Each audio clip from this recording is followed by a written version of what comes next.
Víctor Anacleto Guerrero, miembros del Consejo Directivo, público presente, tengan ustedes muy buenas noches.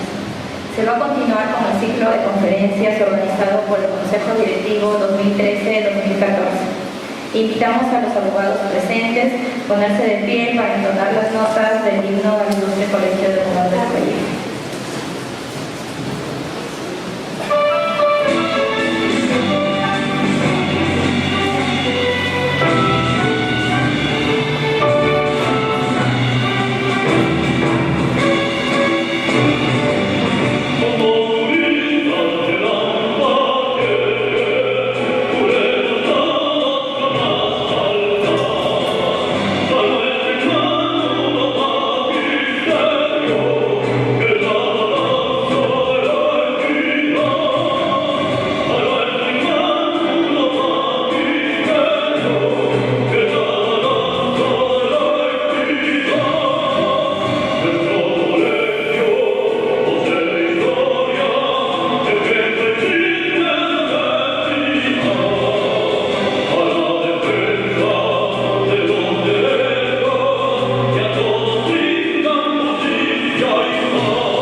Viva el Ilustre Colegio de Abogados de Lambayeque.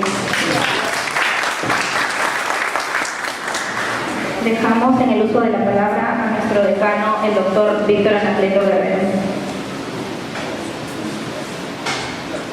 Doctor Enrique Bartolini, doctora Carmen Coronado, miembro del Consejo Directivo, doctor Francisco Rojas Rodríguez, expositor esta noche, abogados, alumnos, público presente. Siempre es satisfactorio para el colegio la capacitación que se da todos los viernes, el denominado viernes jurídico. Quiero aprovechar esta oportunidad para decirles que ya se fijó el día 5 y 6 de septiembre que se realiza acá en nuestro colegio el tercer Congreso Nacional de Abogados de la Junta de Decanos de todos los colegios del Perú. Por eso quiero pedirles también que se involucren, participen, porque vendrán juristas nacionales y extranjeros. El precio para alumnos 150 y para abogados 200, particulares 230. Habrá también descuentos cuando es corporativo. Y queremos pues decirles que participen, vayan ahorrando para que participen en este congreso que esperemos va a superar los 2 congresos anteriores de la Junta de Decanos. Y por eso es que Chiclayo será la capital jurídica y de la amistad. Asimismo, nuestro colegio viene celebrando ya que viene el Día del Padre. El día 10 de julio, son los 92 años de nuestro colegio, también habrá actividades y conferencias. Le pedimos también felicitarlos por su presencia este viernes y que sea todo bien, ojalá que todo el auditorio esté lleno. Esperamos que en el Congreso vengan también, estamos haciendo las gestiones para traer a constitucionalistas como Cagüez, como Manossi y penalistas como Jacob o Roxy. Y obviamente los peruanos como el doctor Monroy, el doctor Nakazaki y todos los juristas del país.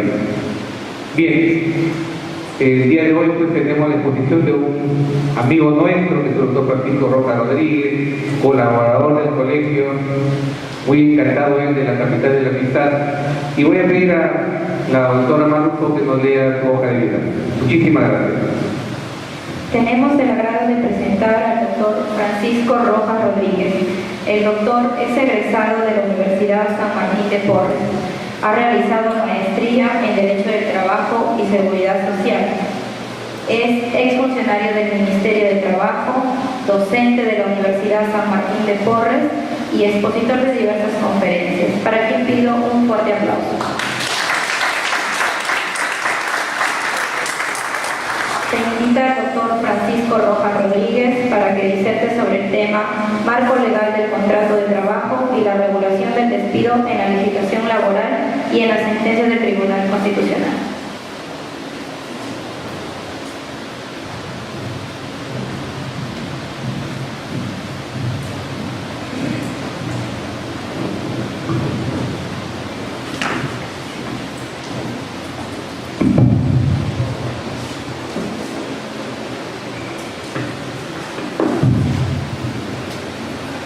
Bueno, ante todo, buenas noches. En primer término, agradezco una vez más la invitación formulada por el señor decano del Ilustre Colegio de Abogados de Lambayeque para poder estar presente nuevamente el día de hoy y poder disertar sobre uno de los temas fundamentales dentro del contenido del derecho del trabajo, que es el referido prioritariamente al contrato de trabajo. Definitivamente, la perspectiva de esta conferencia va a radicar o va a estribar fundamentalmente en aterrizar en una suerte de análisis, estudio y comentario crítico en relación con este instrumento legal del derecho laboral individual que es el contrato de trabajo. ¿Qué duda cabe? El contrato de trabajo se convierte pues en una suerte de acuerdo entre el trabajador y el empleador, a través del cual se van a generar una serie de deberes, una serie de obligaciones y van a decantar también una serie de derechos entre trabajadores y empleadores. La importancia del tema también radica en lo siguiente, en que lamentablemente en la práctica muchos empleadores o muchas personas, por eludir su responsabilidad laboral o por reducir costos laborales, generan contrataciones extralaborales, como por ejemplo la locación de servicio, como por ejemplo los recibos por honorarios, como por ejemplo el contrato de obra, entre otros, con la finalidad, reitero, de simular un contrato que no es el que corresponde, ¿no? Es decir, con la finalidad de eludir o simular el contrato de trabajo. Por eso, por ejemplo, el doctor Javier Neves, connotado laboralista peruano, profesor de la Católica, señala que cuando se elude o se disfraza la relación laboral con cualquier otro tipo de contrato, con cualquier otro tipo de situación que pretenda pues entrampar o empantallar esta relación laboral, se está produciendo una suerte de elusión del contrato de trabajo, ¿no? Elusión utilizando un término tributario, ¿no? Ustedes saben que elusión tributaria es cuando uno prácticamente trata de eludir su compromiso con la SUNAT, ¿no? La elusión tributaria.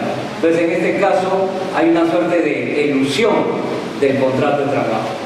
Entonces, vamos a ir primero decantando el tema de manera, ¿no es cierto?, de manera ordenada para entenderlo bien. Lo primero que habría que señalar es lo siguiente: el contrato de trabajo resulta siendo la institución básica, la institución baluarte la institución neurálgica, la institución fundamental del derecho individual del trabajo. ¿Ok? Recuerden, es bueno recordarlo, todos hemos estudiado en las aulas universitarias el curso de Derecho Laboral o Derecho del Trabajo. Y generalmente, ¿cuál ha sido el enfoque de la malla curricular? Generalmente la malla curricular, cómo ha vertido el criterio para el estudio de esta disciplina en la Facultad de Derecho. Todos, casi todos, hemos estudiado 3 cursos de Derecho Laboral o Derecho del Trabajo. Primero hemos estudiado Derecho Individual, ¿ok? Derecho Individual. Luego hemos estudiado Derecho Colectivo. Y finalmente hemos estudiado Derecho Procesal Laboral, ¿no? Ese ha sido más o menos el seguimiento natural. Con el paso del tiempo se han ido incorporando, nos parece correcto, se han ido incorporando en la malla curricular otros cursos que nos parecen importantes como complemento fundamental a esta tríade o esta trilogía, ¿no es cierto?, que se ha dividido clásicamente en derecho laboral. Me estoy refiriendo a cursos como derecho previsional, ¿no?, derecho pensionario o derecho de la seguridad social, para hablar de manera mucho más genérica. Entonces, eso es muy importante. ¿Por qué? Porque se está generando una visión mucho más amplia del derecho del trabajo en general. Pero insisto en algo: cuando nosotros estudiamos derecho individual del trabajo, individual, fíjense el término, estamos entrando a qué terreno. Cuando hablo yo de derecho individual, estoy entrando en el terreno de la relación que se genera entre un trabajador y un empleador. Estamos en derecho individual, que es diferente al derecho colectivo, porque en el derecho colectivo la visión cambia. ¿Por qué? Porque en el derecho colectivo ya no estamos hablando de un trabajador individualizado o personalizado, sino estamos hablando de un sindicato, ¿no? Se llama derecho colectivo. Entonces nosotros nos vamos a centrar únicamente en el campo del derecho individual, es decir, la relación que se genera entre el trabajador y el empleador. Estamos entre un trabajador y un empleador, el contrato individual de trabajo. Para esto debemos recordar que el contrato de trabajo, ¿dónde se encuentra regulado? El contrato individual de trabajo, ¿dónde se encuentra desarrollado? Si nosotros observamos bien nuestro marco legal en materia laboral, el contrato de trabajo o la contratación laboral y todo lo que ello implica se encuentra regulado concretamente en un dispositivo legal que todos lo conocemos de manera puntual y de manera lacónica como el Decreto Legislativo 728, ¿no? La 728, ¿no?, como se dice en el argot, la 728.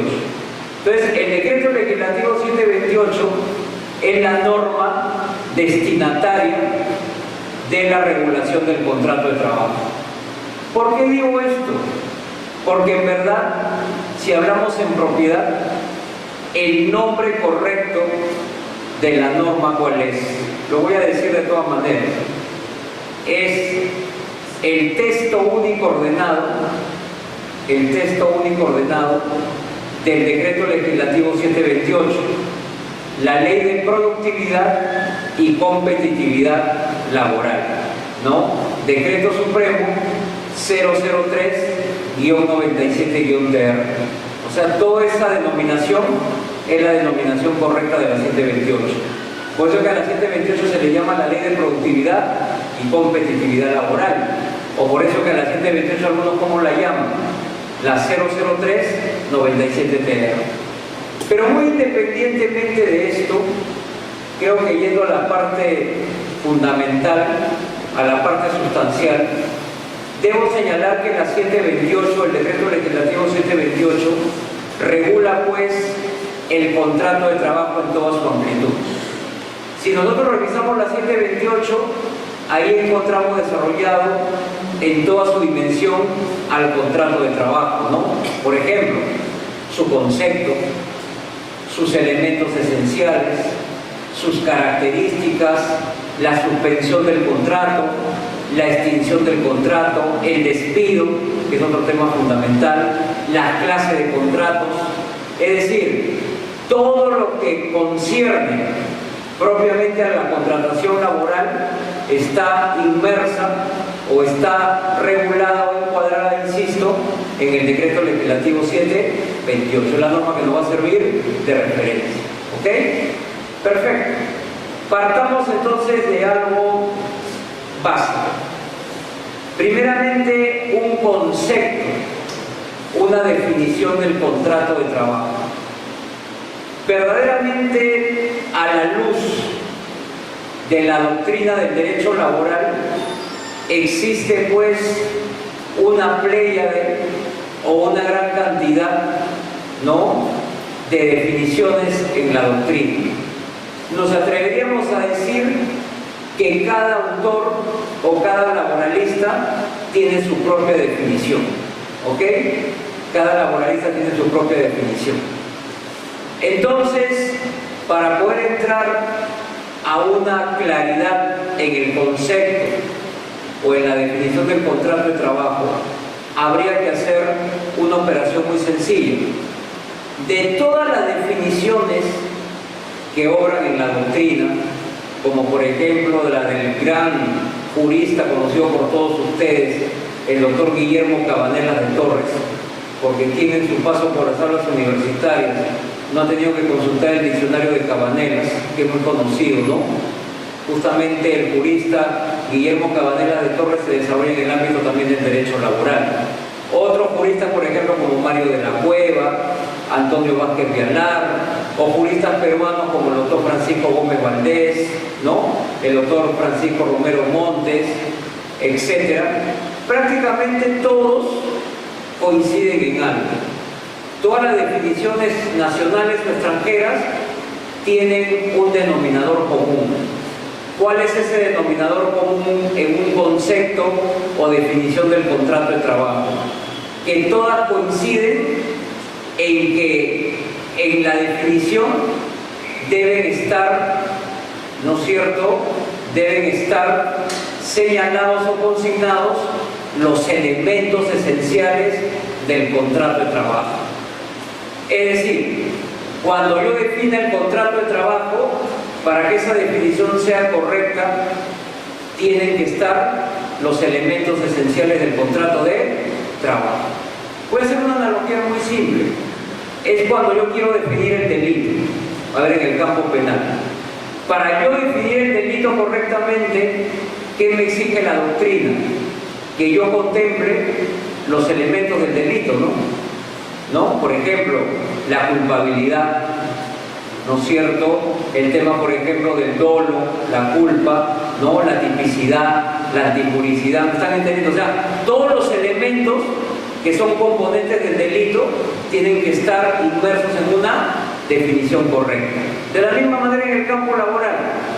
En el campo laboral son tres los elementos esenciales del contrato de trabajo. ¿Ya? Esta es una primera idea. Son tres los elementos esenciales del contrato de trabajo. ¿Ya? Es un primer acercamiento, una mirada general. ¿Cuáles son los tres elementos esenciales del contrato de trabajo que tienen que estar presentes en toda definición? ¿No? En toda definición, ¿cuáles son? Lo primero, recordar algo básico. ¿Quiénes intervienen en un contrato de trabajo o en un contrato individual de trabajo? Indudablemente intervienen dos sujetos laborales. Por un lado el trabajador y por el otro lado el empleado. Eso creo que todos lo tenemos claro. Ya, perfecto. Entonces veamos los elementos para que me entiendan de la siguiente manera. Ojo, la doctrina, nuestra jurisprudencia y nuestro marco legal, que es la 728, es decir, a nivel doctrinario, en las tres dimensiones, ¿no? A nivel doctrinario, a nivel jurisprudencial y a nivel de nuestra estructura normativa legal, o sea, la norma, la ley, en este caso la 728, los tres estamentos coinciden en que la percepción de estos elementos esenciales se va a dar de la siguiente manera. Primero, el trabajador. ¿Qué lleva el trabajador a la relación laboral? ¿Qué lleva el trabajador cuando se vincula laboralmente con su empleador? Por sentido común, ¿no? Bajo una visión totalmente sencilla, simple. ¿Qué es lo que llevo si yo soy trabajador? ¿Qué es lo que yo estoy llevando? ¿Qué es lo que yo estoy aportando en la relación laboral? Mi esfuerzo, ¿no es cierto? Podemos verlo muy fácil. Podemos decirlo tan simple como lo siguiente. ¿Qué llevo a la relación laboral? Mi trabajo. Si lo queremos decir escuetamente, ¿no? Y es correcto, mi trabajo. Mi fuerza laboral. Mi fuerza laborativa, ¿no? Entonces, lo importante es que el trabajador está entregando este esfuerzo o este despliegue de esfuerzo laborativo, lo está entregando en favor de un tercero, que es ¿quién? El empleador, ¿no? Entonces, yo, trabajador, despliego mi fuerza laboral, aporto mi trabajo, aporto mi fuerza laborativa en favor de este tercero, que es mi empleado. Por lo tanto, ¿cuál es el primer elemento esencial? No se olvide esa palabrita, ¿ya? Porque es muy diferente que yo diga elemento a secas a que yo diga elemento esencial. Al dotar o al poner este término esencial, ¿no es cierto?, yo estoy ya sugiriendo, y lo quiero precisar en este momento, un hecho importante. Si estamos hablando de elementos esenciales, quiere decir que para que haya un contrato de trabajo, ¿no?, en puridad, un contrato de trabajo, sí o sí tienen que darse los tres elementos. ¿Me están entendiendo? Porque todos los tres son elementos esenciales. Por lo tanto, razonando jurídicamente contrario sensu, si faltara alguno de ellos, no hay contrato de trabajo. ¿Estamos? Los tres elementos son concurrentes. Los tres elementos tienen que presentarse de manera concomitante. ¿Ok? Los tres tienen que presentarse al mismo tiempo. Si adoleciera o si faltara uno de ellos, señores, no hay contrato de trabajo. ¿Estamos? ¿Ya? Eso también para agregar al razonamiento que estamos planteando. Entonces, el primer elemento, reitero. ¿Cuál es el primer elemento? Técnicamente, porque es una cuestión técnica, de orden técnico, la doctrina, la jurisprudencia y la 728 ha tomado la postura de denominar al primer elemento de la siguiente manera. ¿Cuál es el primer elemento del contrato de trabajo? La prestación personal del servicio. ¿Ok? Es el término estrictamente técnico. Tan es cierto esto que ustedes vayan a la jurisprudencia. Nuestra jurisprudencia utiliza el término, ¿no es cierto?, prestador personal del servicio. ¿Qué término utiliza la doctrina? Prestador personal del servicio. ¿Y qué término utiliza la 728? Prestación personal del servicio. O sea, hay una suerte de unanimidad, hay una suerte de consenso. Entonces vamos un poco a profundizar. Reitero, primer elemento esencial del contrato de trabajo, la prestación personal del servicio. A ver, entre todos. Una primera característica que encierra este término que es fundamental. Y vamos a llegar a esta conclusión en virtud al ejemplo que voy a plantear, que resulta de repente demasiado extremista, pero nos sirve de base para que la idea quede clara. A ver. Supongamos que el día lunes un trabajador se ve imposibilitado de acudir a su centro laboral y llama por teléfono temprano a su empleador y le dice: señor, mi esposa, mi hermano, mi mejor amigo van a ir el día de hoy a reemplazarme. Yo no puedo ir por X motivo, pero voy a enviar a una persona para que me reemplace. Esa hipótesis es posible visto el marco legal, vista la doctrina del derecho laboral. Es posible que un trabajador envíe a otra persona en su reemplazo a cumplir con su obligación laboral. Eso es imposible, señor. Eso es totalmente inviable. Es, por decirlo menos, utópico. Eso es irreal. ¿Por qué? Porque presten atención a los términos que he utilizado. Si hubiera hecho prestación personal, podría ser. Pero ¿qué término yo le he agregado y que lo señala la ley, la jurisprudencia y la doctrina? Prestación de índole personal. Por favor, señores, la prestación tiene que ser personal. Entonces, cuando la redacción involucra ese término, involucra que la actividad laboral tiene que ser llevada a cabo irremediablemente, inexorablemente por el mismo trabajador. Por lo tanto, no cabe la posibilidad que hemos planteado. Por lo tanto, solamente quedan dos opciones.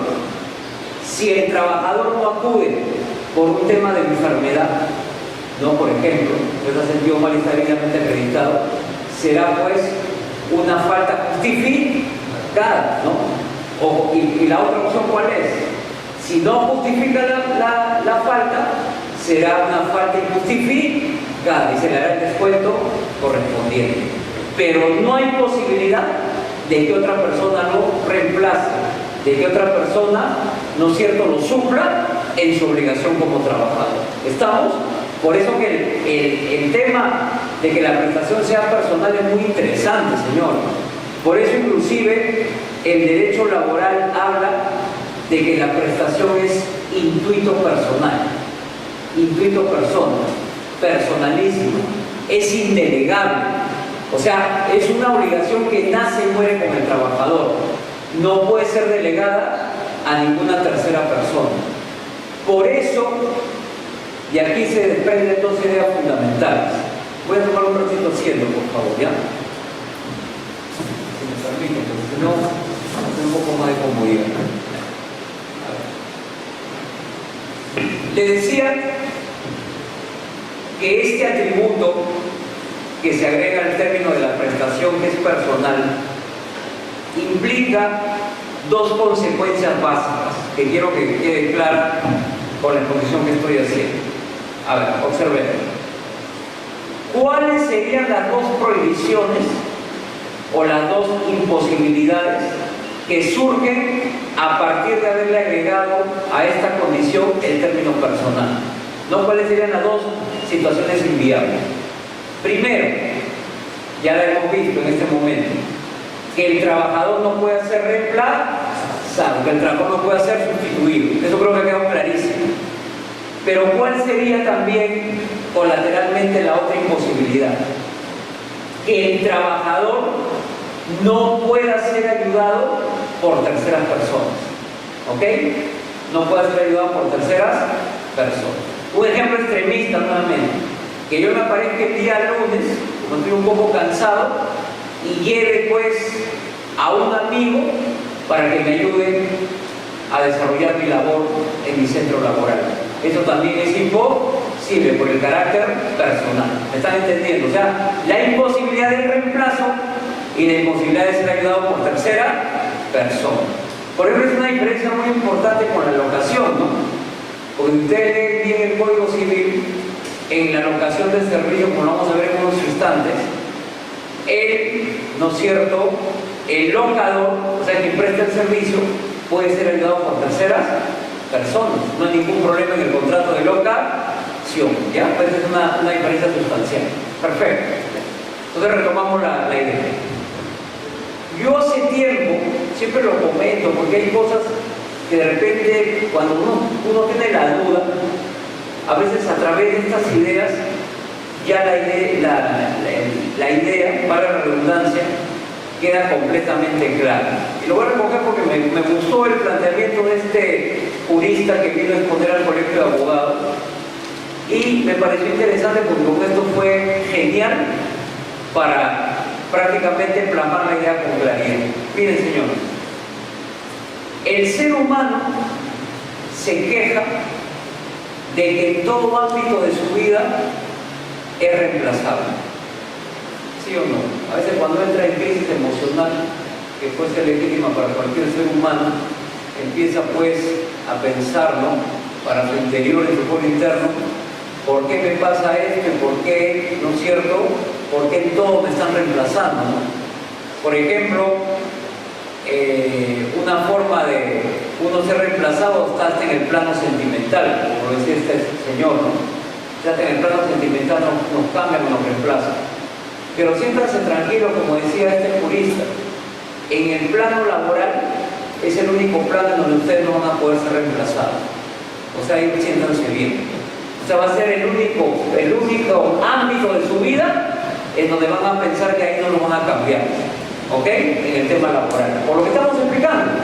Porque la prestación es personal. Entonces me pareció genial esta idea de este señor, porque pinta de buen entero lo que estamos queriendo decir. ¿No? La prestación es personal, es intuito personal.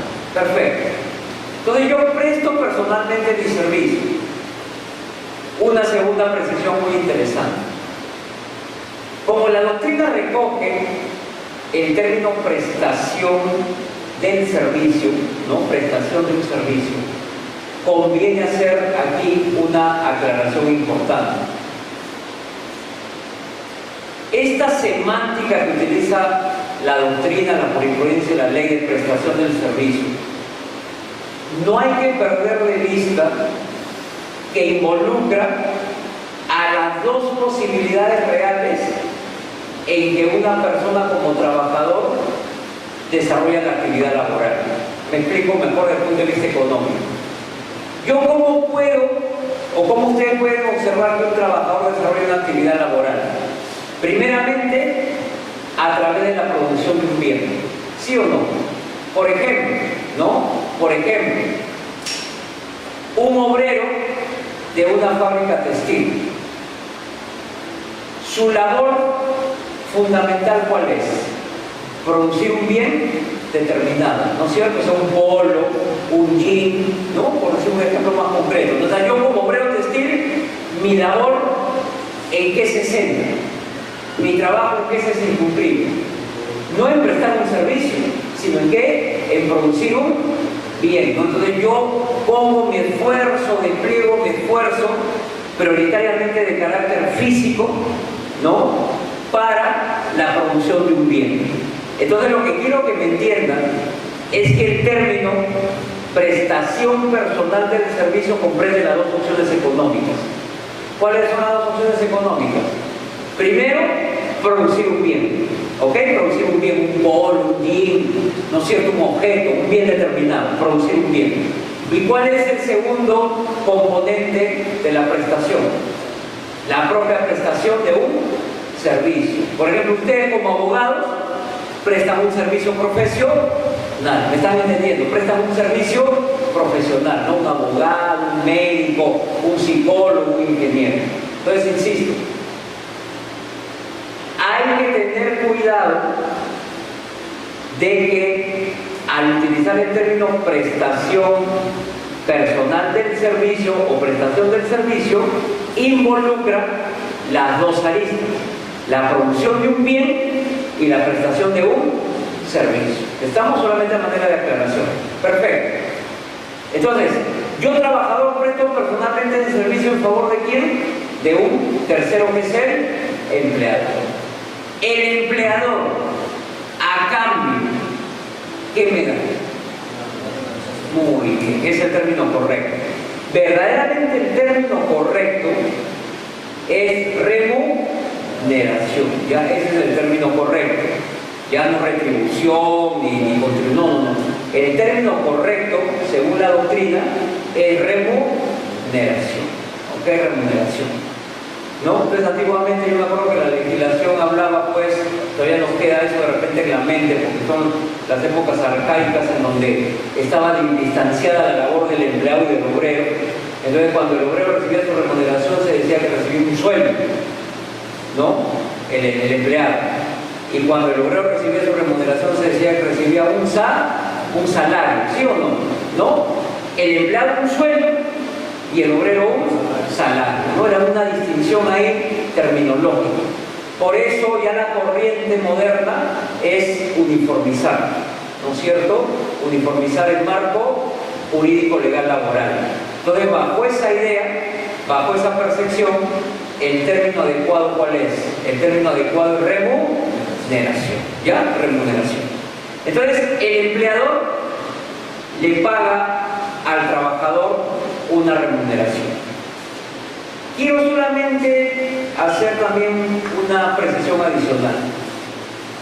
Cuando una persona trabaja o va a ingresar al mercado laboral o tiene la intención de trabajar, y esto entre todos lo vamos a ver de manera sencilla, cuando cualquiera de nosotros va a realizar una actividad laboral, lo lógico, lo elemental, es que nosotros tengamos una legítima expectativa de que frente al desprendimiento del esfuerzo que estamos haciendo, ¿no?, vamos a tener, ¿no?, la opción legítima de recibir a cambio de ello una remuneración. ¿A qué viene esto? A que la remuneración encierra una finalidad productiva. Es decir, para decirlo en términos sencillos, toda persona que trabaja lo hace a cambio de percibir una remuneración. O alguien, ¿no es cierto?, Susana Juido trabaja de honor, por amor al deporte, porque le sobra el dinero, porque se ha ganado la lotería. No, todos los trabajadores trabajan porque tienen la percepción o tienen la visión de que a cambio de ello van a recibir una remuneración. ¿Estamos? Por eso es que la remuneración tiene la siguiente conceptualización en la doctrina. La remuneración, ¿para qué le sirve al trabajador? De manera elemental, para satisfacer sus necesidades, ¿no? De alguna manera sencilla, desde el punto de vista económico, ¿no? Para satisfacer sus necesidades. Yo recuerdo, por lo menos, de repente habrá personas de mi generación aquí, yo recuerdo haber estudiado en el colegio, ¿no? De repente ahora, tanto carrera correr por el colegio, que ahora veo los libros cómo los han reducido de una manera tan drástica, ¿no? Por ejemplo, en mi época estudiaba yo, por ejemplo, economía política en secundaria, y había un libro muy interesante de Rubio Caccioli, ahora me acuerdo, el autor. Entonces, en este libro de economía se enseñaba, por ejemplo, temas tan elementales como la satisfacción de las necesidades del ser humano. Y ese libro hablaba, por ejemplo, de las necesidades primarias, las necesidades secundarias y las necesidades terciarias o superfluas, ¿no? Es una clasificación de la economía. Entonces, ¿por qué jalo esta idea? Porque definitivamente, desde el punto de vista económico, desde el punto de vista económico elemental, mi trabajo va a ser que yo reciba esta remuneración. ¿Y para qué me va a servir esta remuneración? Como ustedes bien me lo han contestado, para poder satisfacer mis necesidades. Pero ojo, no solamente mis necesidades desde el punto de vista personal, sino las necesidades de mi entorno familiar, no mi cónyuge, mis hijos, las personas que dependen de mí. Entonces, esa es la percepción. Por eso es que el Tribunal Constitucional Español ha dicho claramente algo muy sensato. Detrás de la remuneración está el derecho de subsistencia, el derecho de sobrevivencia. Y ese razonamiento me parece correcto, porque es la verdad. O sea, detrás de mi expectativa remunerativa está el que yo sobreviva en este mundo, el que yo subsista en el entorno familiar. Por eso es que el derecho al trabajo es un derecho social, por eso dignifica al ser humano, y por eso es que el trabajo es tan importante para cualquiera de nosotros, y por eso es que en cualquier lado del mundo, ¿no?, en cualquier lugar del mundo, la falta de trabajo genera hasta inestabilidad emocional. Por ejemplo, lo decimos de manera categórica, revisen, por ejemplo, muchas veces salen en los medios de comunicación que las personas se suicidan. y esto lo he consultado con la misma de INCREA, por lo menos de Lima, que tiene unas estadísticas interesantes. El mayor porcentaje de suicidios no es porque me sacaron la vuelta, no. El mayor porcentaje de suicidios es porque no cuento con un puesto de trabajo. Entonces voy ensimismando, me voy creando una suerte de crisis emocional. Esto es verdad. Hay libros especializados en estrés laboral. Entonces es una necesidad. Por ejemplo, si haríamos ahorita yo les entregaría una hoja y les diría, les preguntaría concretamente a cualquiera de los que está acá presente una pregunta legítima. ¿Ustedes se sentirían satisfechos como seres humanos si pasaran su existencia, no hubieran pasado su existencia sin haber trabajado? Definitivamente no. O sea, lo que quiero decir en pocas palabras, el trabajo es una suerte de naturaleza per se del ser humano. O sea, todo ser humano, por su propia naturaleza, tiene necesidad de trabajar. ¿Para qué? Para poder sobrevivir, para poder subsistir, ¿no? Es decir, una cadena, una lógica, ¿no? Entonces, el derecho del trabajo me dignifica. El derecho del trabajo me hace sentir útil a mí mismo, útil a mi familia, útil a la sociedad. Es una percepción muy interesante. Por eso insisto, por eso muchas veces se dice, a través del trabajo, el ser humano se dignifica, la dignificación del trabajo, ¿no? La dignificación del ser humano a través del trabajo, ¿correcto?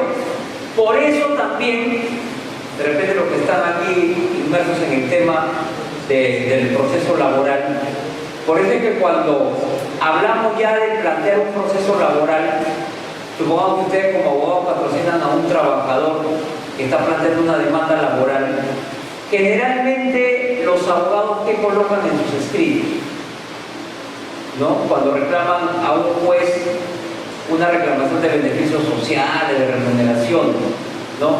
¿Qué le ponen al juez? Que se sirva declarar fundada la demanda en el más breve plazo, porque esta reclamación constituye un derecho alimenticio, un derecho alimentario, un derecho de manutención. Entonces miren cómo estamos ya ligando todas las ideas, ¿no? O sea, si ligamos la parte sustantiva con la parte procesal de la reclamación, podemos llegar a una conclusión interesante, que las remuneraciones y los beneficios sociales generan un derecho de subsistencia, un derecho de sobrevivencia, un derecho alimenticio, un derecho alimentario, un derecho de manutención. ¿Ok? Luego, ¿qué dice la 728? Un poco entrando ya más en detalle de la remuneración. A ver, ¿cómo define la remuneración la 728? A ver, hagamos un recuerdo. ¿Cómo define la 728 la remuneración? La define a la remuneración de manera muy simple. ¿Qué es remuneración para la ley? Remuneración es todo aquello que percibe el trabajador y es de su libre disposición. ¿Ya? Esa definición la encuentran en el artículo 5 de la 728. Reitero para hacer el análisis completo. ¿Qué es remuneración para la 728? Todo aquello que percibe el trabajador, ¿no es cierto?, que recibo yo como trabajador y es de mi libre disposición. O sea, yo puedo hacer lo que quiera, lo que me plazca. Si quiero me subo a un helicóptero, como lo hacía Ferrando en su época, y reparto mi remuneración. Ya yo veo qué hago con mi remuneración, si quiero la regalo, si quiero lo obsequio, eso ya es mi libre voluntad, mi libre albedrío, porque yo puedo hacer con mi remuneración lo que me plazca, ¿ok? En el buen sentido de la palabra, ¿ya? Entonces, a ver, bajo esa perspectiva, la 728 ha recogido una triple clasificación de la remuneración, pero aquí voy a aprovechar para decir que eso no es tan cierto. Que en honor a la verdad, la clasificación triple que nos muestra la ley, la 728, en honor a la verdad, es una clasificación dual o doble. O sea, vamos a eliminar una, que voy a explicar por qué, y me van a entender por qué. A ver, primero, según la 728, según la 728, ¿cómo se clasifica la remuneración? Primero, ¿cuál es la remuneración que más todos conocemos? La tradicional, la clásica, ¿cuál es? La remuneración dineraria, en dinero. A la gran mayoría de los que estamos presentes nos remuneran en dinero, ¿no es cierto? Puede ser en soles, puede ser en dólares, ¿no? Acuérdense que el jueves, justamente el día de ayer, se venció el plazo para el depósito de la compensación por tiempo de servicio, ¿no? O sea, a partir de hoy día, intereses. A partir de hoy día, fiscalización. A partir de hoy día, los inspectores van a ir a los centros laborales, ¿no? Para ver si se ha cumplido con el depósito de la compensación por tiempo de servicio, de que corresponde, ¿no es cierto?, al mes de abril, al semestre de abril, que se deposite en la quincena de mayo, ¿ok? Pero a lo que voy es a lo siguiente: la remuneración puede ser en cualquier moneda de circulación nacional o aceptable en nuestro mundo, ¿no es cierto?, del circuito económico. Por ejemplo, el día de ayer veía un reportaje en radioprogramas en donde se decía, por eso lo traigo a colación, esto de la moneda de circulación, que había muchas empresas, sobre todo españolas, que trabajan aquí en Perú, que habían hecho el depósito en euros, el depósito de compensación por tiempo de servicio. Y era correcto, porque puede ser cualquier moneda que se hace tarde. Hay personas que tienen CTS en dólares, hay personas que le remuneran en dólares, hay personas que le remuneran en euros, no hay ningún problema, mientras sea una moneda aceptable, ¿no es cierto? Eso es lo importante, ¿ya? Entonces puede ser en soles, puede ser en dólares, puede ser en euros, no hay ningún problema. La remuneración dineraria es la que la mayoría, ¿no es cierto?, concibe en su mente y es la que más se da en la práctica. Segunda clasificación, a ver, la remuneración en especie. A ver, de la redacción de la 728 se deduce o se desprende la idea de que esta norma franquea la posibilidad de que se me remunere en especie. ¿Se acuerdan que yo les dije que hay una clasificación que se elimina? Es esta, y les voy a decir por qué. Porque cuando hablamos de remuneración en especie, ¿qué pasa cuando a una persona la remuneran en especie? Se pone en peligro su subsistencia. Voy a poner un ejemplo de repente extremista. Supongamos que yo trabaje en la empresa Chip y según el acuerdo contractual mi remuneración va a ser en especie. Entonces cada fin de mes viene un camión de chip lleno de papita frita, de chisitos, etc., ¿no? Y lo ponen en la puerta de mi casa, me pagan con ese camión. A ver, ¿cuál es el problema? Yo no voy a vivir de chisitos, yo no voy a vivir de papita frita por más que me guste, y mi entorno familiar y mis hijos tampoco. Entonces, ¿qué produce esto en la persona que está en esta situación? Lo que va a producir es que yo tenga que vender esos productos. ¿Para qué? Para obtener liquidez. Pero ese circuito ¿me perjudica o no me perjudica? Por supuesto, porque está poniendo en peligro mi subsistencia. Entonces la OIT, porque es muy importante ver esto desde el plano de lo que se llama el derecho internacional del trabajo, que es un tema interesante y apasionante. La OIT, como ustedes saben por cultura general, la Organización Internacional del Trabajo, expide convenios, inclusive han sido ratificados muchos de ellos por el Estado peruano. Entonces, hay un convenio de la OIT ratificado por el Perú, por lo tanto es de obligatorio cumplimiento, en el cual se señala con claridad que la remuneración en especie solamente debe alcanzar el 20% del total del ingreso. Miren el razonamiento de la OIT, convenio que ha sido ratificado por el Perú, por lo tanto lo tenemos que aplicar, ¿no? O sea, la ley dice eso, pero por encima de la ley está el convenio de la OIT, tiene rango constitucional, porque es un convenio sobre derechos humanos, ¿se acuerdan de la cuarta disposición final de la Constitución? Entonces, ¿qué significa esto? Que esta segunda clasificación no va. Miren, Tan es cierto esto y tan contundente es esta idea, que en el proyecto de Ley General del Trabajo, ¿no?, ya se establece de manera clara que solamente se puede remunerar en especie hasta el 20% del ingreso del trabajador.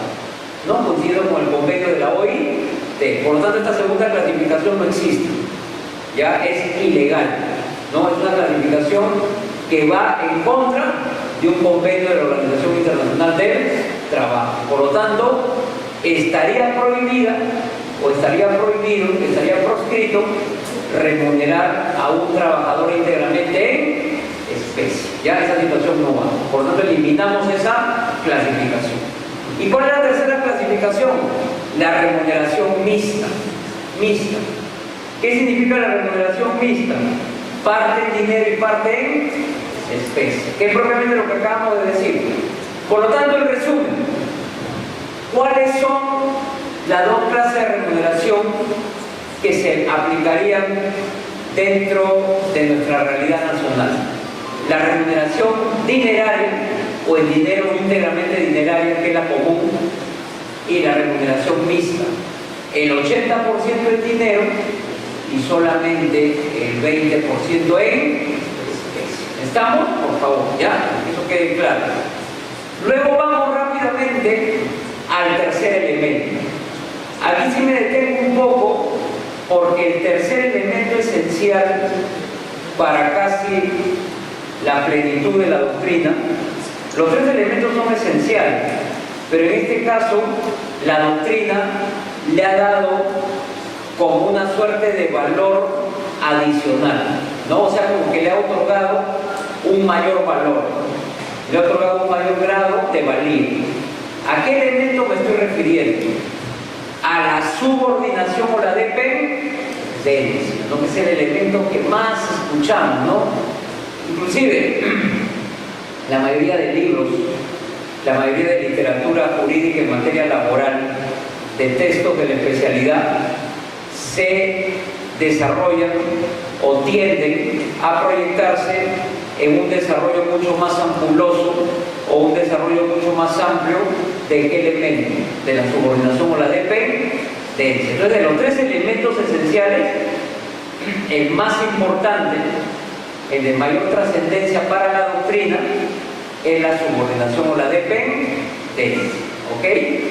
Aquí voy a hacer un acto para retroceder y después voy a explicar la subordinación con calma. Ya lo voy a explicar con calma, pero quiero de esta manera decir lo siguiente. Yo he dicho hace unos instantes que estos son elementos esenciales. ¿Recuerdan? He dicho que son elementos esenciales. Por lo tanto, los tres elementos se tienen que dar, ¿no? Si faltara uno de ellos, o se adoleciera de uno de ellos, no hay contrato de trabajo. ¿No? Entonces, por ejemplo, si mi prestación, ¿no?, personal del servicio no se da de manera personal la prestación, no hay contrato de trabajo. Si, por ejemplo, yo presto personalmente el servicio, pero no recibo nada a cambio, o sea, un trabajo ad honorem, ¿no? O sea, un trabajo sin recibir nada a cambio, no hay contrato de trabajo. Quiero insistir en eso. El artículo 22 de la Constitución vigente, el último párrafo, establece de manera clara y contundente que el trabajador debe necesariamente recibir por su trabajo una remuneración. O sea, lo dice el texto constitucional. El texto constitucional dice, el último párrafo del artículo 22, revísenlo, ¿qué dice?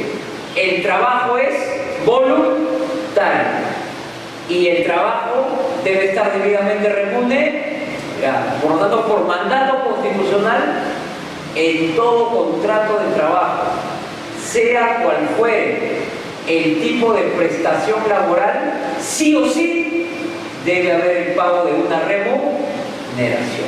¿Correcto? Es un elemento esencial. ¿Ok? Yo les había hablado de la 728. Yo les aconsejo que revisen el artículo 4. Ya, por favor, el artículo 4. ¿Por qué el artículo 4 de la 728? Porque en el artículo 4 están regulados escrupulosamente los tres elementos que hemos mencionado. ¿Ok?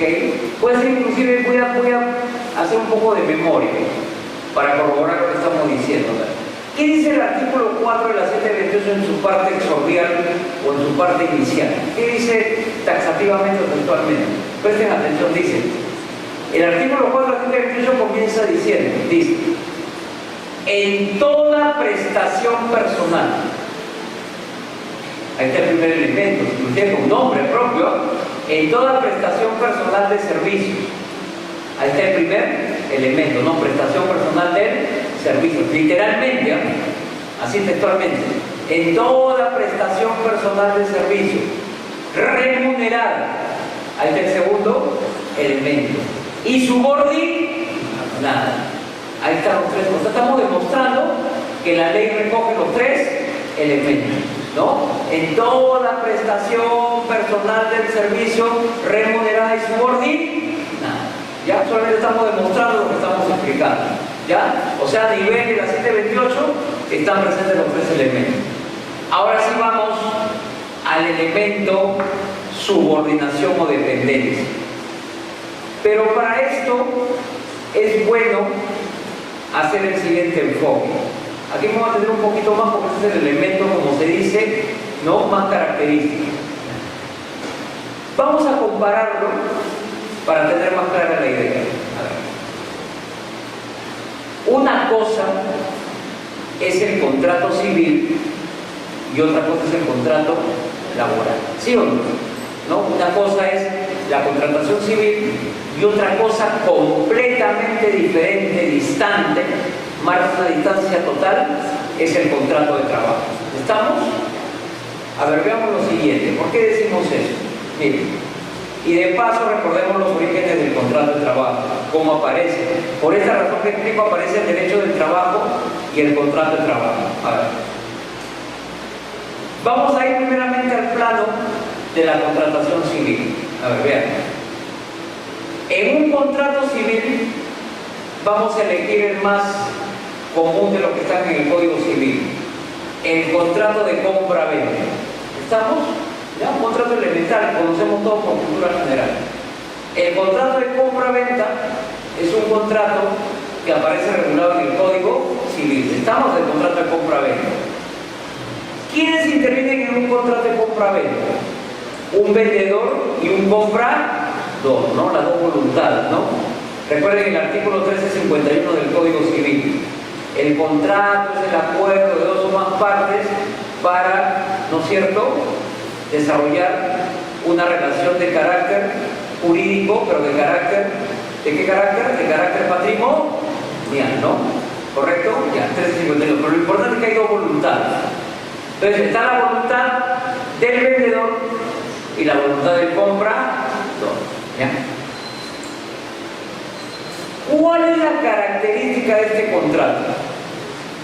Vamos a imaginarnos que yo deseo vender mi vehículo y el doctor que está aquí presente desea adquirirlo, ¿no? Entonces estoy en el plano del vendedor, del enajenante, y el doctor que está en el plano del adquiriente, ¿no? Del comprador. ¿Estamos? Para que me entiendan mejor la idea. Ok. Yo vendedor y el doctor comprador, ¿cuál es la característica fundamental entre ambos contratantes? La pregunta sería la siguiente: ¿estamos ambos en igualdad de condiciones o no? Yo vendedor y el doctor comprador, ¿estamos en igualdad de condiciones o yo estoy por encima del doctor, el doctor está por encima mío? No, estamos en igualdad de condiciones. Porque eso es justamente, autor, porque lo que quiero llegar después al contrato de trabajo. Por eso estoy haciendo la diferencia para que se entienda mejor. Entonces creo que la idea está clara. ¿Ya cuál es la idea clara que tenemos que tener con nitidez?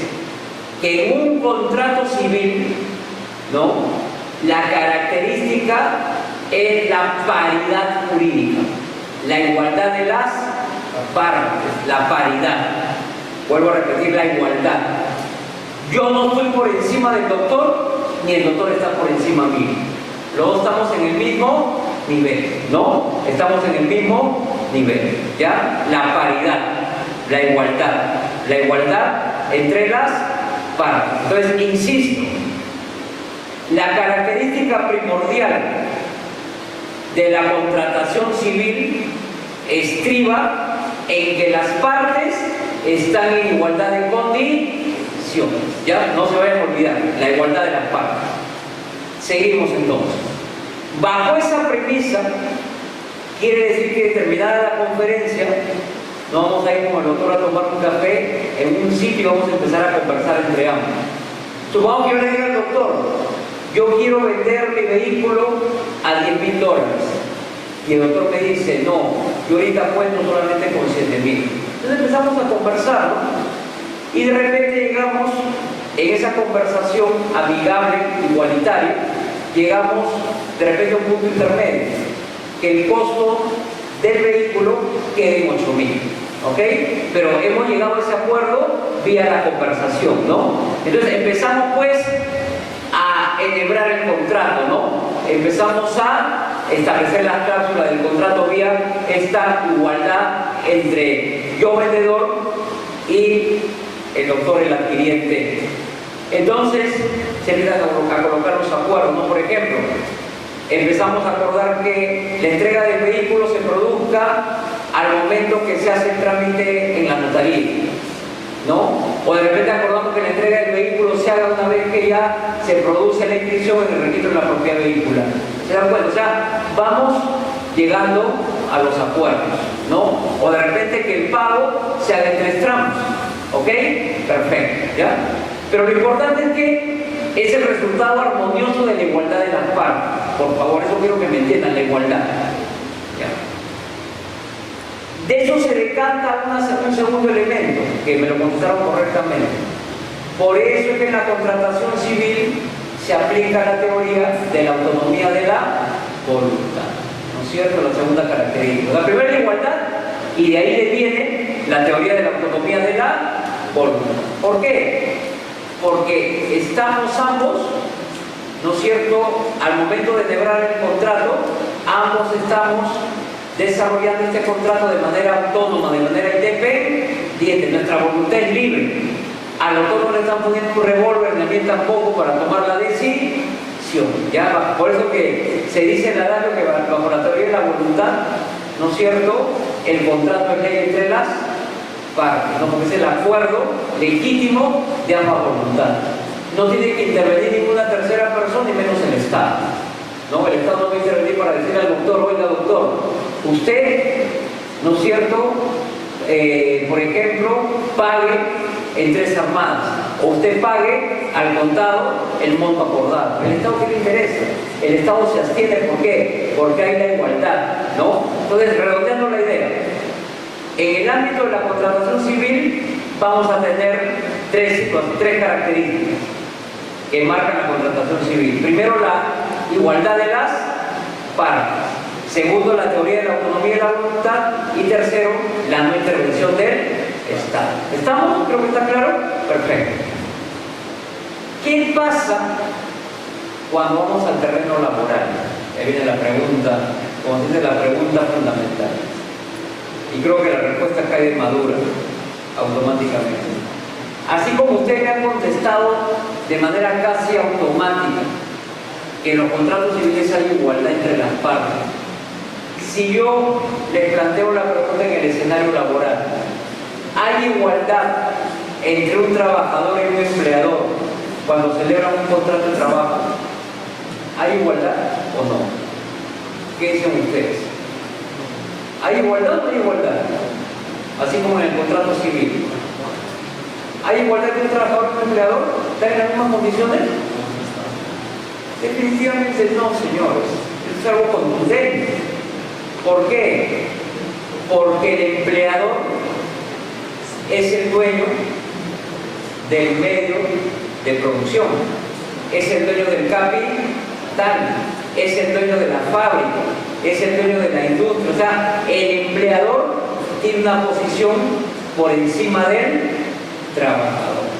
Entonces, por eso es que todos coinciden, ¿no? Esta es una coincidencia total en la doctrina del derecho laboral, de que la relación laboral es desigual, pues, ¿no? Así como en el contrato civil hay un empoderamiento de que la relación es de paridad, contrario censo, en el contrato laboral es todo lo contrario. ¿Cuál es la característica que marca al contrato de trabajo? La desigualdad de las partes.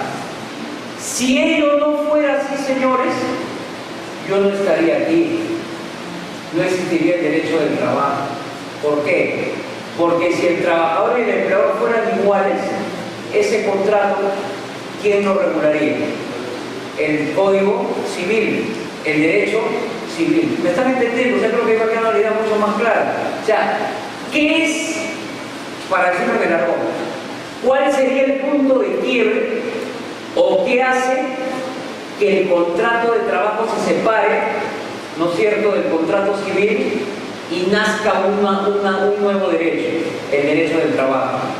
Justamente lo que estamos señalando, la disparidad, la desigualdad, ¿no? La desigualdad de las partes contratantes. Entonces, la desigualdad es lo que marca la distancia, es lo que va a separar al derecho civil del derecho laboral, al contrato civil del contrato de trabajo. Y es esto que nace el derecho laboral, para regular esta relación desigual. Entonces, en esta relación desigual, para ir rápido, ya me han entendido creo claramente este punto, es por eso que en esta relación desigual sí interviene el Estado. ¿Por qué tiene que intervenir el Estado? Porque la relación es desigual. ¿Y el Estado para qué tiene que intervenir? Para proteger a quién? Al trabajador. ¿No es cierto? La parte más débil. Porque se entiende que tenemos una parte más fuerte que es el empleador y otra parte más débil que es el trabajador, ¿no? O sea, una parte que tiene más fortaleza que es el empleador y una parte más endeble que es el trabajador. Entonces hay una relación desigual. ¿Por qué hice este comentario? ¿Por qué me he dedicado a dar unos minutos a esto? Para que la idea ya quede completamente clara. Miren, señores, si nosotros hablamos de subordinación o dependencia, se entiende por sentido común que solamente puede haber subordinación o dependencia. ¿En qué caso? En el caso que haya una desigualdad, ¿no? Estamos utilizando el sentido común. Si la relación es de igualdad, o sea, entre iguales hay subordinación, no, pues por lógica, porque están en una relación de igualdad. ¿Dónde es que viene la subordinación? Cuando la relación es desigual. Entonces ahora me están entendiendo por qué el elemento subordinación, ¿no es cierto?, o dependencia se presenta como elemento esencial del contrato de trabajo, porque la relación es desigual. Esa es ¿no es cierto?, la madre de su naturaleza, porque la relación es estrictamente desigual. ¿Ok? Ya, ahora, la subordinación o la dependencia, ¿dónde se encuentra regulada? Si nosotros revisamos bien el decreto legislativo 728, la subordinación o la dependencia se encuentra regulada en el artículo 9, ya para quien quiera revisar. Entonces traten de revisar, traten de leer el artículo 9 de la 728, porque repito, en el artículo 9 de la 728 se establece, ¿no?, se regula la subordinación o la dependencia. No está regulada en el artículo 9 de la 728. Ya. Vamos a pasar rápidamente a explicar este punto. ¿Qué dice el artículo 9 de la 728? Primeramente, que reconoce ese poder que tiene el empleador, ¿no?, ese poder por encima del trabajador. Y reconoce, por lo tanto, que el trabajador se encuentra subordinado, se encuentra dependiente del empleador. Entonces, el empleador goza de 3 poderes. ¿Ya? Eso dice el artículo 9. El empleador tiene 3 poderes. El empleador goza de 3 prerrogativas. El empleador goza de 3 poderes. ¿Cuáles son los 3 poderes que tiene el empleador, según el artículo 9 de la 728? Primero, el poder de dirección. ¿Ok? De dirección. Segundo, el poder de fiscalización. Fiscalización. Y tercero, el poder más draconiano, el poder al cual el trabajador le tiene temor referencial, ¿no? Reverencial. ¿Cuál es ese poder omnímodo que tiene el empleador y que le causa tanto temor al trabajador? El poder disciplinario o sancionatorio, ¿no? Sobre todo el poder que tiene el empleador para despedirlo, ¿no? El poder disciplinario, poder sancionatorio. Entonces, insisto, ¿cuáles son los 3 poderes que regula la 728 en el artículo 9 en base a la subordinación o la dependencia? Primero, el poder de dirección, luego el poder de fiscalización y finalmente el poder sancionatorio o poder disciplinario. ¿Ya? Vamos a ver cada uno con ejemplo, mejor, para que quede todavía más contundente la idea. A ver, vamos por partes. Primero, el poder de dirección. ¿Cómo se puede ejemplificar el poder de dirección? Un ejemplo que nos da la doctrina de manera unánime y también en el mundo académico se pone como el ejemplo más evidente de este poder de dirección. ¿Saben cómo se hace tangible o cómo se hace evidente o cómo se materializa el poder de dirección que tiene el empleador? A través de lo que se llama el reglamento interno de trabajo. ¿Ok? El reglamento interno de trabajo. Yo les pregunto, ¿quién tiene la potestad de elaborar el reglamento interno de trabajo según nuestro marco legal? ¿Quién es el único que tiene esa potestad? El empleador. ¿O el trabajador participa en la elaboración de un reglamento? ¿Se le pide opinión al trabajador? ¿Participa el sindicato o alguien de los trabajadores en la elaboración del reglamento interno de trabajo? No. Según nuestra legislación, que viene de la época militar del gobierno de Velasco, ¿no? La legislación es una legislación antigua, el empleador tiene la potestad de elaborar el reglamento interno de trabajo. ¿Cuándo está obligado a contar una empresa con reglamento interno de trabajo? Cuando tiene más de 100 trabajadores, ¿no? Entonces, si la empresa tiene más de 100 trabajadores, está obligada a tener reglamento interno de trabajo. Pero ello no obsta o no es óbice para qué. Si yo, por ejemplo, tengo en mi empresa 30 trabajadores, que es menos de 100, ¿puedo tener reglamento interno de trabajo? Claro, por supuesto. Lo que pasa es que ahí es de carácter facultativo. Pero algo que siempre lo digo, para evitar cualquier problema con la autoridad inspectiva laboral, ¿no? Y es un buen mensaje para tenerlo claro. Si uno tiene más de 100 trabajadores, o sea, 101, ¿no? Interpretando la ley literalmente, si yo tengo 101 trabajadores en mi empresa, estoy obligado a tener reglamento interno de trabajo. Yo tengo que hacer el trámite, en este caso, de la Dirección Regional de Trabajo y Promoción del Empleo, ¿no? Ustedes saben mejor que yo, ¿no? Ok.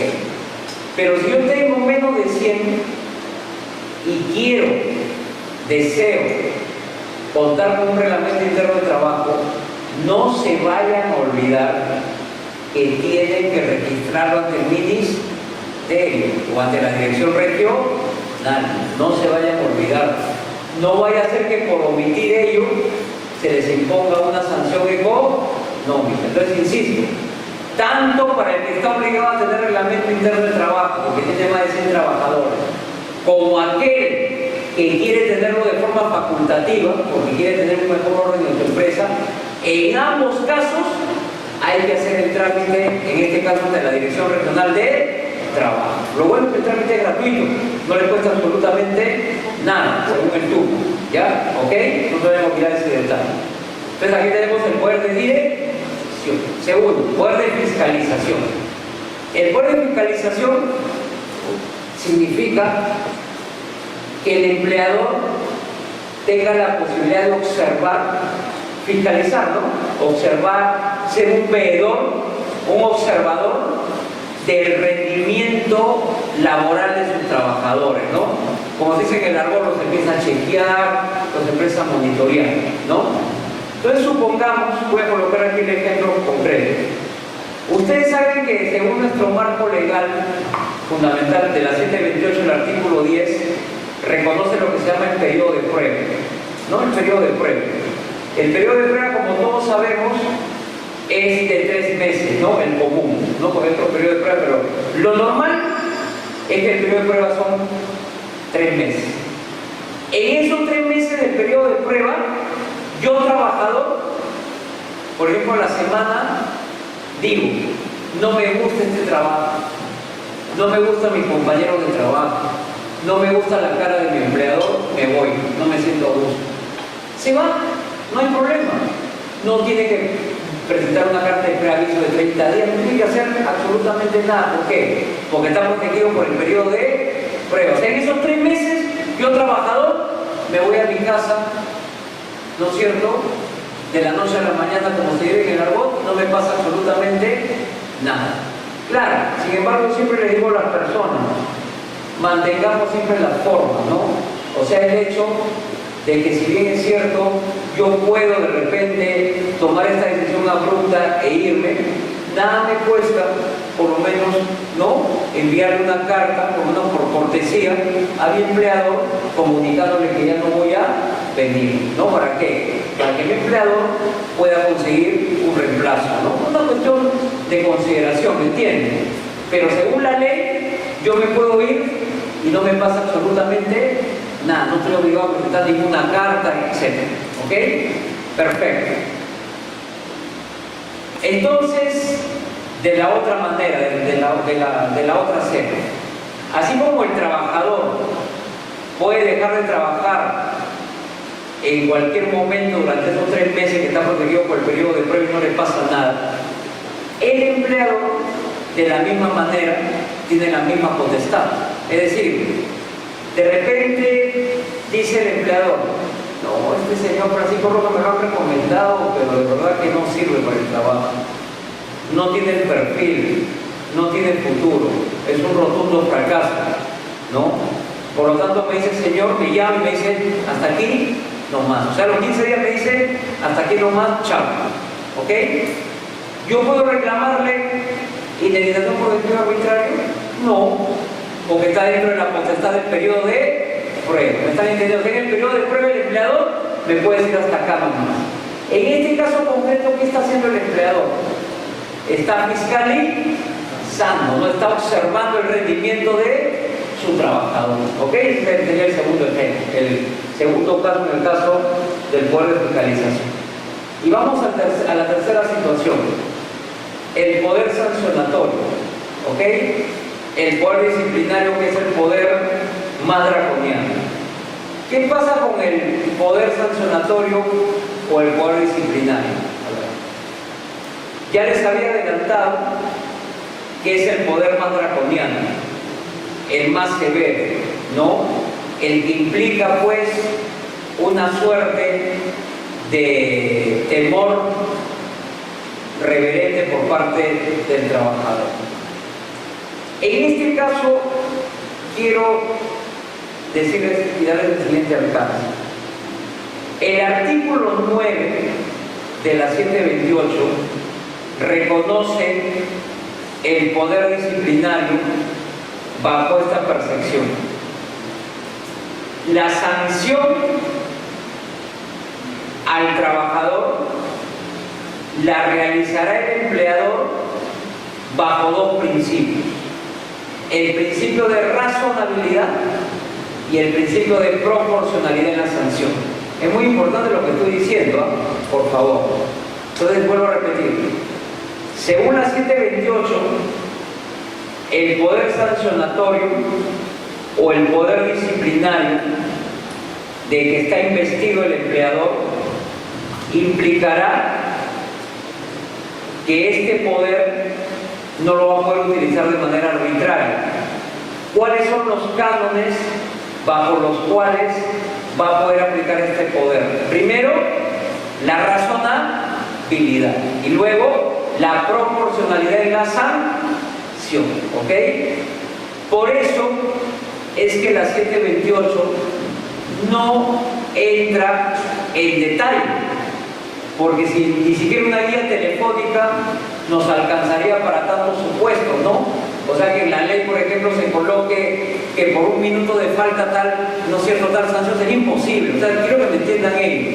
O sea, sería imposible o sería inviable que una norma contuviera, ¿no?, dentro de su contenido tanta cantidad de hipótesis de faltas que se pueden dar, ¿no? Eso sería imposible.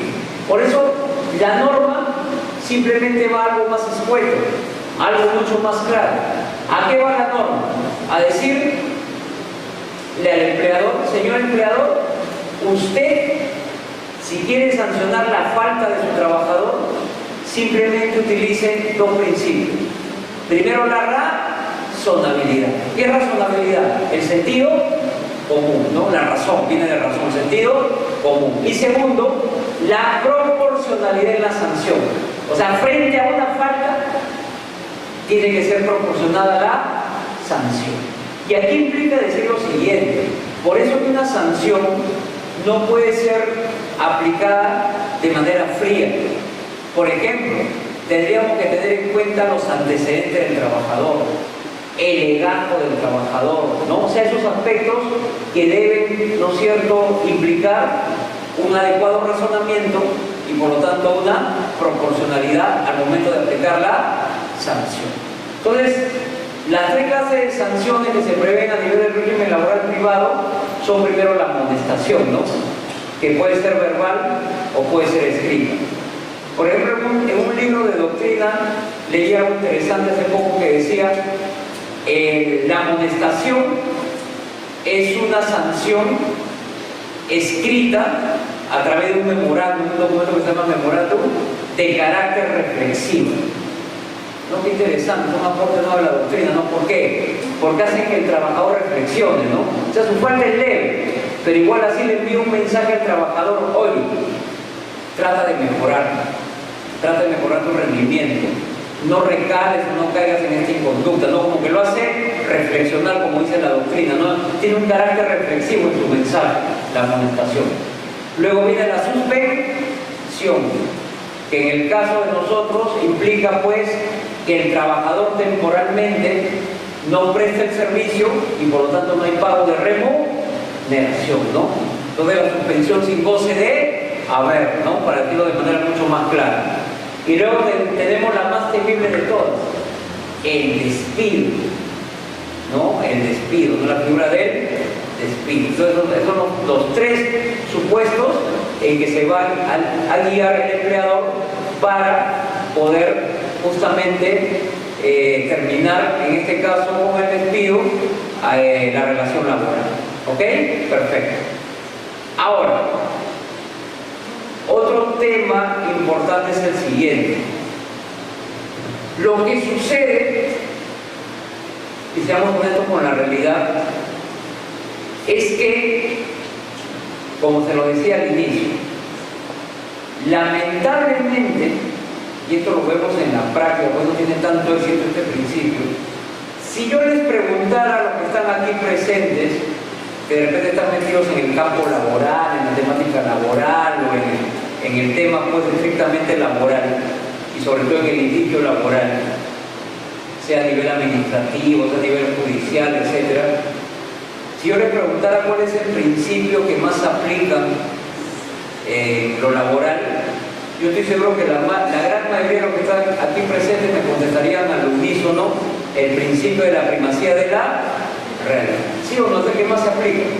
¿No? El principio de la primacía de la realidad. Por ejemplo, en Lima, hace unos años atrás en la Corte de Lima, yo entiendo, mira la diferencia, ¿no? Mira, de repente aquí, por ejemplo en Lima, hay 29 juzgados laborales y sin embargo no alcanza. Suena pues un número impresionante, porque ustedes pues son poquísimos, ¿no? Entonces imagínense, 29 juzgados no alcanzan, hay que colapsar más el tiempo. ¿Ya? Pero lo que importa es lo siguiente, observa. Verdaderamente lo que debemos entender, y es un tema muy reiterativo, muy reiterativo, es que muchas veces utilizamos otras clases de contratos no laborales o extralaborales para ocultar o encubrir el vínculo laboral, ¿no? Para simular el vínculo laboral. Entonces, frente a eso, ¿qué principio aplicamos? La primacía de la realidad, ¿no? Entonces, observemos lo siguiente. Lamentablemente el enfoque es, y lo tengo que plantear así. Miren, supongamos que yo soy un neófito del derecho, no desconozco totalmente, y de repente me han recomendado, quiero contratar a una persona, y me han recomendado que celebre con ella un contrato de trabajo, ¿no? Un contrato de trabajo. Entonces estoy elaborando mi contrato y en eso tocan la puerta de mi domicilio, salgo y viene un amigo que es abogado y me dice: Francisco, ¿qué estás haciendo? Yo estoy elaborando un contrato de trabajo, voy a contratar a una persona para que me preste un servicio como trabajador. Y me dice: no le hagas un contrato de trabajo, hazle mejor un contrato de locación, o mejor, más práctico, pídele su recibo por honorario. ¿Para qué te complica la vida? Me dice, ¿no? El consejo de este amigo, ¿no? ¿Para qué te complica la vida? Si tú le das un contrato de trabajo, mira lo que vas a gastar. El 9% de lo que él gane, de su remuneración, mensualmente le vas a tener que ir a pagar a esa luz, ¿no? El 9% de lo que percibe. Luego vas a tener que pagarle una remuneración vacacional. Luego vas a tener que depositarle CTS. Luego vas a tener que pagarle gratificación. Entonces me empieza a sacar una serie de cuentas y me ponen pues en los dos lados, ¿no? Costos laborales, lo que se llama costos laborales. Entonces, costos laborales me sale tanto, en cambio, en locación, solamente le pago su retribución y me olvidé del problema. Y me convence. Entonces, cambio, ¿no? Y ya no confecciono un contrato de trabajo, sino confecciono un contrato de locación de servicio, bajo el amparo del artículo 1764 del Código Civil. Y respiro tranquilo porque me ahorro costos. Claro, pienso ilusoriamente en ello, ¿no? Entonces, al día siguiente viene el señor y me dice: pero, señor, usted me dijo que iba a hacer un contrato de trabajo. No, le digo, hago un contrato de locación, mucho más práctico. Y ¿saben por dónde lo compenso? Por el tema, por ejemplo, del aporte o la retención por tema previsional, ¿no? Si te coloco como relación laboral, vas a tener que pagarle de lo que percibes, te voy a mochar, como dicen en el argot, el 13% para la ONP. Y si estás en una FP, de repente el 12%, ¿no? La FP no está de moda, ¿no? Según el informe de la FP, no sé en qué planeta vivirá lo de la FP, el promedio de vida del Perú es 113 años, ¿no? Yo quisiera saber en qué planeta será un peruano de Marte, de Júpiter, porque que yo sepa, ¿no? Y más con todos los tipos de enfermedades y males del mundo moderno, yo dudo que alguien pueda llegar a los 103 años a cobrar su pensión de jubilación completa, ¿no? Vean un programa interesante, no quiero hacer propaganda, pero va a haber un programa sobre el tema el día domingo en el canal 2, a las 11 de la mañana, van a analizar justamente el tema, ¿ok? Entonces, repito, me va a resultar mucho más oneroso, ¿no? Costo, lo que todo el mundo ve quiere ahorrar. Mientras más ahorre, mejor. Lo que me sale más barato, ¿no? A veces lo barato sale caro. Y en esto también puede ser peor. Porque me cae el ministerio con la multa cuentas ahora del SUNAFIL, no me sale a cuenta. Acuérdense que con el SUNAFIL las multas se han incrementado hasta un 100%. ¿Ya? Entonces ahora de repente no sale tan a cuenta hacer esa ecuación, ¿no?, de supuesto ahorro, de costo laboral. Entonces, insisto, a ver, el tema es que hago el contrato de locación, ¿ok? Pero se entiende que ese es un contrato de locación. Bajo este contrato de locación, este señor, ¿no?, este señor entra en una suerte de prestación autónoma. ¿Ok? O sea, él está libre, maneja su tiempo, no tiene horario, no tiene jornada, yo no lo puedo sancionar, ¿no? Porque es un trabajo autónomo. Como dice el 1764 del Código Civil, por el contrato de locación, el locador se obliga, sin estar subordinado al comitente. Entonces, lo que quiero que me entiendan es que la característica natural de la locación, ¿cuál es? La autonomía. Para decirlo de manera más práctica, si yo soy trabajador, como estoy subordinado, yo estoy bajo una jornada de trabajo. Estoy sujeto a un horario. Tengo un registro de marcación de ingreso y salida, ¿sí o no? Estoy sujeto a las órdenes que voy a recibir de mi empleador.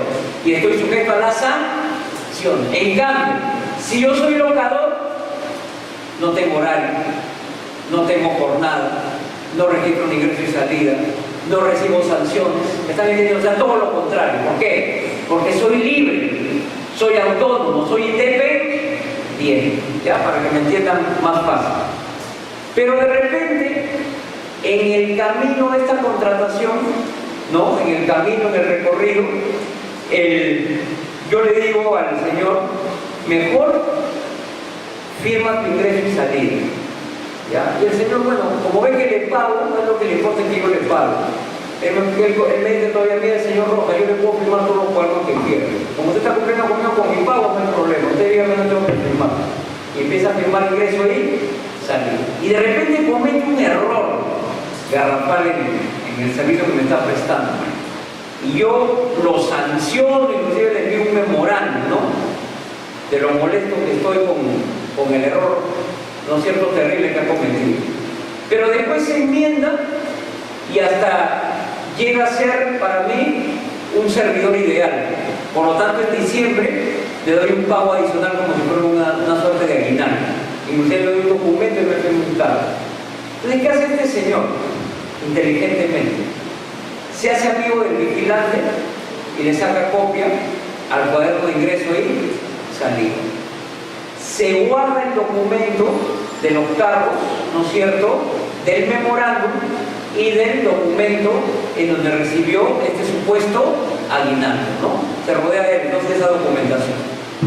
Termina el contrato a los 3 años. Se acerca y me dice, señor Francisco Rojas, págame mis beneficios sociales. Y yo me sonrío y le digo, ¿está seguro de lo que me está diciendo? ¿O ha tomado usted licor? No, estoy completamente seguro. Acabo de consultar con un abogado. Usted me tiene que pagar mis beneficios sociales. Entonces yo llamo a un abogado, ¿no?, que me asesora para que converse con él. Un abogado civilista, ojo, civilista, no laboralista. Y le dice, ¿sabe qué, señor? Usted está ejerciendo lo que se llama el abuso del derecho. Porque el señor Francisco Rojas lo contrataba a usted como locador, ¿no? Y hay una cláusula que dice claramente que este contrato es un contrato estrictamente civil, que no genera relación o vínculo laboral. Por lo tanto, usted no tiene derecho a ningún beneficio que nos está reclamando. Además, recuerde que según la contratación civil, ¿no?, el contrato es ley entre las partes y, sobre todo, tener en cuenta que bajo esta relación civil, ¿no?, solamente uno está regulado por lo acordado por escrito, ¿no? Como diría en algún personaje de los años 2000, ¿no?, papelito mano, ¿ok? Solamente vale lo que está en el documento. Todo lo demás no me interesa.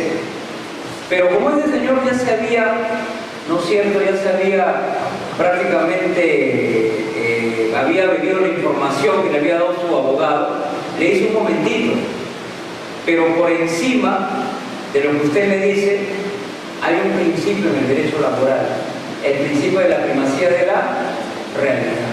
Por lo tanto, no es tan cierto lo que usted me dice y su abogado, porque ¿qué dice el principio de la primacía de la realidad?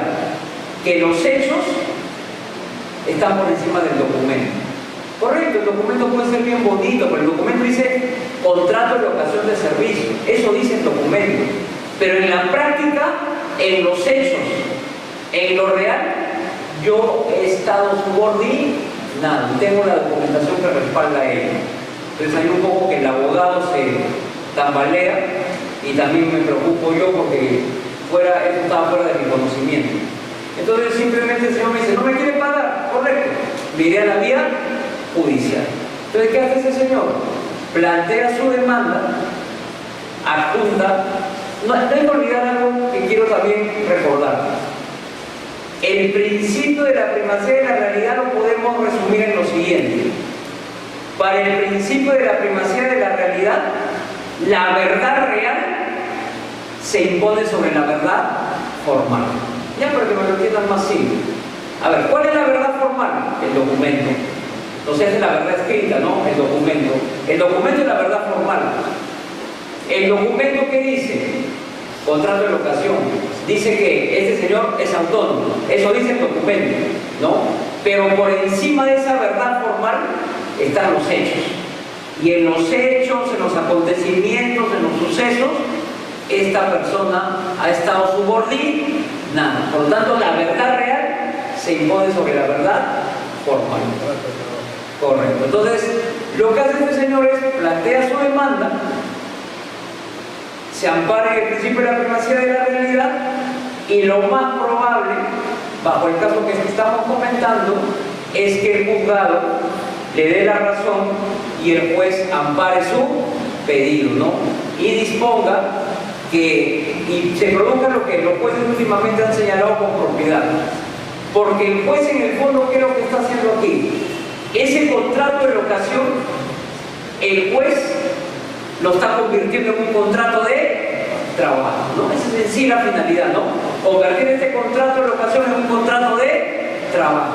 Ese procedimiento, ¿cómo se llama para la judicatura laboral? Se produce una recalificación del contrato.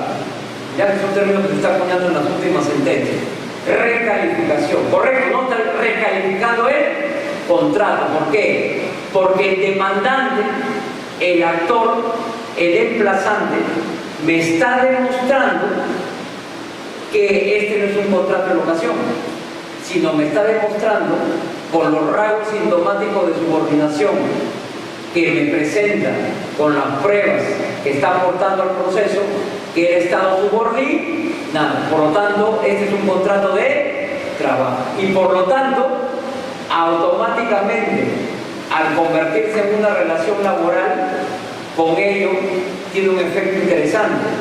Se convierte todo en una obligación por parte del demandado de cumplir con los derechos laborales. Entonces, como se convierte en un contrato de trabajo, quiere decir que el empleado va a tener que pagar CTS, vacaciones, gratificaciones, porque se laboraliza todo el tramo. ¿Me entienden? O sea, todo se convierte en un contrato de trabajo. Entonces, lo que quiero que quede la idea clara, ya para empezar a finalizar con la exposición, es que este procedimiento que les explico, que les he explicado la primacía de la realidad, que es muy importante en un contrato de locación, ya en esto la nueva ley procesal del trabajo es contundente en la interpretación de los magistrados a nivel de los distritos judiciales donde se aplica la nueva ley. Ya ha quedado en claro algo que quiero remarcar, que la primacía de la realidad ustedes la pueden emplear sin ninguna limitación, ya en cualquier supuesto. O sea, ustedes pueden aplicar primacía de la realidad, miren, rápidamente se lo digo, para pasar de un contrato de locación a un contrato de trabajo. Es el caso que he comentado, no es más emblemático. Pero ustedes pueden aplicar la primacía de la realidad para pasar un recibo por honorario a un contrato de trabajo. Porque últimamente ya no se están dando contratos de locación, sino últimamente, ¿qué se hace? Directamente se hace sacar recibo por honorario. Entonces ahí se puede aplicar la primacía de la realidad, en el recibo por honorario, o en un contrato de obra, o en un contrato comercial, o en un contrato mercantil, o hasta en facturas. O sea, hay infinidad de formas de que se pueda aplicar la primacía de la realidad. Incluso la primacía de la realidad se aplica para intermediación laboral, se aplica para tercerización o outsourcing, e incluso se aplica para modalidades formativas laborales. Es decir, cuando se quiere cubrir un contrato de trabajo mediante un contrato de practicante, ¿no? Un convenio de práctica, también ahí se puede cubrir una relación laboral. Entonces, en conclusión, la riqueza del principio de la primacía de la realidad fundamentalmente se centra en el hecho de que su ámbito de aplicación es totalmente amplio y se puede llevar a cabo sin ningún inconveniente. Bueno, les agradezco por su atención, muy amable, gracias.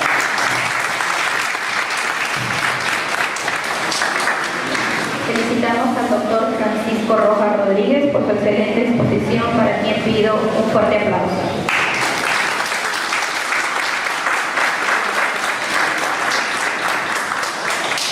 Invito al público a formular las preguntas que crean convenientes. No habiendo preguntas, invitamos a nuestro decano, el doctor Víctor Anacleto Guerrero, para la entrega de un diploma de reconocimiento. Doctor Francisco Rojas Rodríguez, como siempre, con agradecimiento por su excelente exposición, y que también de mañana lo tenemos en el diplomado. Reciba pues de nuestro colegio este diploma de reconocimiento, y que recuerde que este también es el aspecto de nuestro colegio por el apoyo que usted nos da.